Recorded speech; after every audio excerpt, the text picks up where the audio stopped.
Hello guys of United Rock Nations. We are with Godsmack here at the Hellfest. How are you?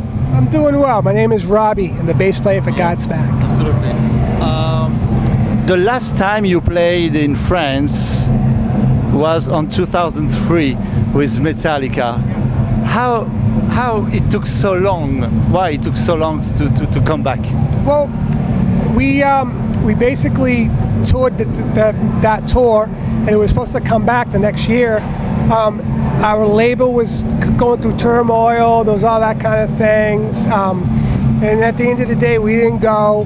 And then 2 years later, like we didn't go. And next thing you know, it was 10 years, and they were like, "Hey, we gotta," back in 2010, we basically cleaned house, sort of saying. We got rid of our manager, our label, and it's like, hey, we want to get back here. We want to start this thing, and we feel like we could do it. We feel like we could do well here. So that's why we like, let's try this again. Just before the release of the new album, we read that you were near to split just before the new album. Tell me more about that thing.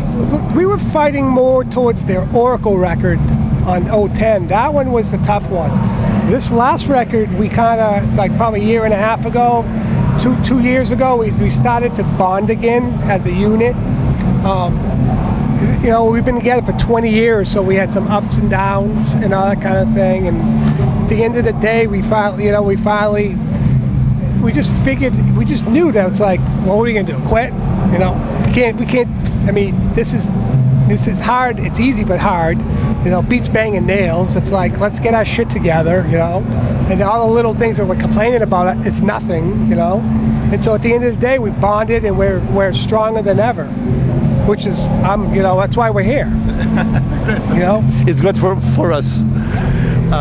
It's now 9 months that the new album was released. How was the response of the fans about the new album? I think that the fans, how I used to judge is by selling records. But nowadays, the record industry and the rock and roll industry, the records are way down. Yes. We still did well. We debuted at number 3, I think. We debuted the last 3 records at number 1. We're striving for that, but we didn't do it. But we're still up there. And touring wise, people are coming. Radio is still doing well. So it's hard to judge by selling albums anymore. So internet. We come out here, and I feel you see 10,000 people, 20,000 people, and hands up in the air. That's how I judge it now. They like it. We're doing something right. You recorded the album with Dave Fortnam, the engineer, the producer, Dave Fortman. Yes. Tell me more about that collaboration. Why you choose Dave? Back in 2007, after the Godsmack 4 record, Shannon and Tony and myself had a bunch of extra songs that could have been Godsmack but weren't. And we're like, and Sully was going to do a side project. We're like, hey, let's put something together. So we put a band together called Another Animal. So we went in and engineered it ourselves. And basically, at the end of the day, we had the product, and we needed a mixer. And Shannon goes, we can't do the mixing. I'm like, yeah, we can. He goes, no, you want a mixer. You want a kick-ass guy. So he played with Shannon Larkin played with Dave Fortman and Ugly Kid Joe back in the day. So we brought him in. We gave him the stuff. He mixed it, and it was killer. And then a year and a half goes by. Sully heard it and go, that's, it's badass. The mix was badass. And Shannon goes, dude, he's a badass dude. He's a producer. He does that. He did Evanescence. He's done all the hard rock stuff. So at the end of the day, we gave him a shot, and we all bonded together. And he's just a ball of fun. He laughs, and he's just awesome. So we did the Oracle record, which we felt was a really good record, and then we did this one. We said, come on back, So it was just a friendship, just a bonding thing that, if it's not broke, don't fix it. Let's talk about some songs of the album. For example, Generation Day sounds like a song from the beginning of Godsmack, of the old albums.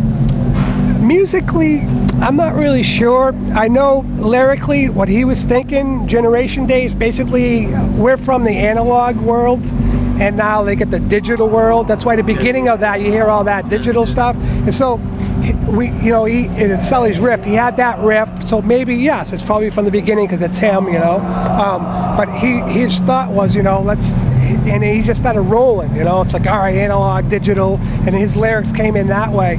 The rest of it was, that song was it got put together pretty quick, like probably in a day. He had the riff, he had the lyrics, and we went in and jammed it, and then we had the lull part. He had the vision of what he wanted to hear in the studio, and that's how that song became. I Don't Belong sounds more heavier than the other tracks of the album. Tell me more about that song. That was written by Tony, and it was written in a different key, but we changed the key to fit Sully's vocals. And it's got a little bit of, it's heavy, but then Sully's vocals, I don't belong, it's kind of got that anthem thing going. It was one of my favorites. I actually wanted to play that one, but it just never made it live, but it would be a good one.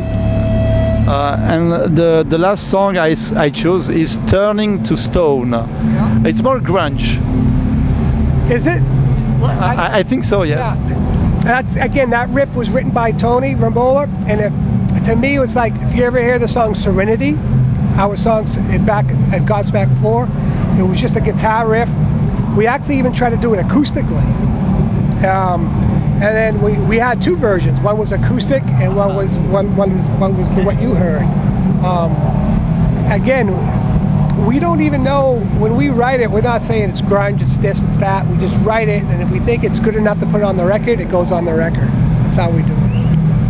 So tell me more about if you got plans for a new album. I know it's perhaps too soon because the new one has just 9 months, but do you have some plans for other things? Yeah, we're going to finish out this year touring. We're here until the end of June. Then we get a couple of shows in August, and then we're going to do another United States run in Canada, September through November. Then we're going to take the holidays off. And then in February, we're going to start writing again. Great. So there will be a new one. There will be a new, probably at the end of next year or the beginning of 2017. Fantastic. Yeah, that's our plans. Great news for us. And hopefully we'll be back here next year too. That's the good news. We want to tell me more about the commitment you have with the home-based program. That started.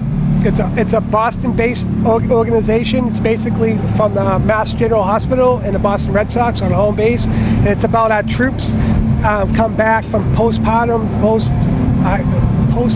I always forget the name. It's postpartum syndrome. It's the one where they see a bunch of stuff that we'll never see, and they come back and they look fine, but mentally they're not. Yes. So we're jumping on ship with that to try to raise funds so that we can get them some help, to get them to lead a normal life. And why you choose to support that? Well, we're probably gonna do a concert. We have stuff on the website where you can download. If you donate, you can download our new single called "What's Next." So we're doing stuff like that, and then we're gonna do probably a concert in the fall to donate and get the funds going that way. Thank you for this interview, and hope to see you again in France. We'll see you real soon. Thank you. Bye, guys. What's up, everybody? This is Robbie Merrill, bass player of Godsmack, and you're watching United Rock Nations. Peace out.